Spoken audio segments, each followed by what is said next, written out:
नमस्कार साथियों, स्वागत है आपका दृष्टि सीयूईटी की नई श्रृंखला में। आज के इस एपिसोड में भूगोल विषय के अंतर्गत हम जानेंगे व्यापार और वाणिज्य के बारे में। व्यापार और वाणिज्य के भाग 2 में हम उदाहरणों के माध्यम से जानेंगे कि आखिर वाणिज्य क्या है। तो चलिए समझते हैं इस अवधारणा को।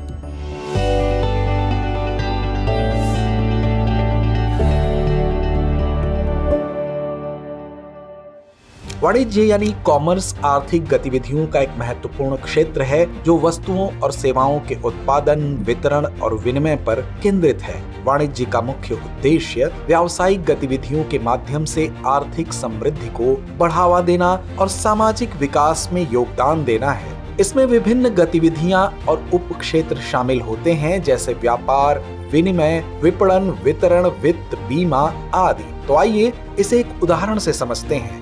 राम एक कपड़े की दुकान चलाता है। राम की दुकान पर विभिन्न प्रकार के कपड़े मिलते हैं, जैसे कि शर्ट, पैंट, साड़ी और सूट। इन कपड़ों का उत्पादन विभिन्न कपड़ा मिलों और कारखानों में होता है जो विभिन्न स्थानों पर स्थित हैं। ये कारखाने कपास, रेशम, पॉलिएस्टर और अन्य कच्चे माल का उपयोग करके कपड़े बनाते हैं। इस संपूर्ण प्रक्रिया को कहेंगे उत्पादन या व्यापार।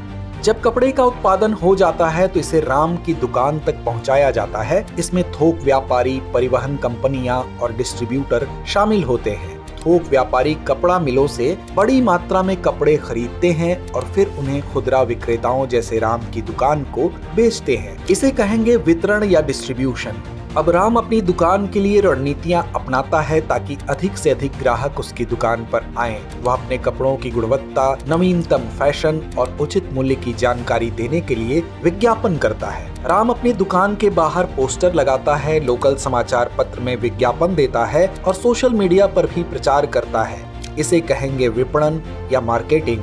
फिर जब ग्राहक राम की दुकान पर आते हैं तो वे विभिन्न प्रकार के कपड़े देखते हैं और अपनी पसंद के अनुसार खरीदते हैं। यहाँ पर बिक्री की प्रक्रिया शुरू होती है। राम और उसके कर्मचारी ग्राहकों को कपड़े दिखाते हैं, उनके सवालों का जवाब देते हैं और उनकी पसंद के अनुसार कपड़े पैक करते हैं।